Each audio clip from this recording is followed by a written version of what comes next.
টিফিনের পয়সা বাঁচিয়ে এবার নিজেই দুর্গাপুজো করছে এক ছোট্ট খুদে।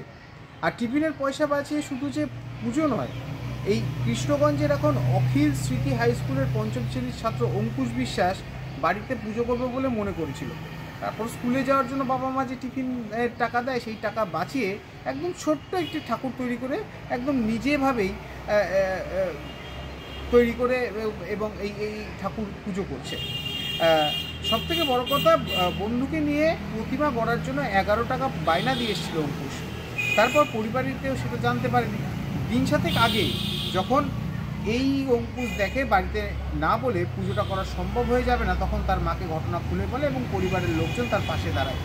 তবে সেটা গেল তো এক কথা, পুরোহিত লাগবে, পুরোহিতও জোগাড় হলো ঢাকিও জোগাড়।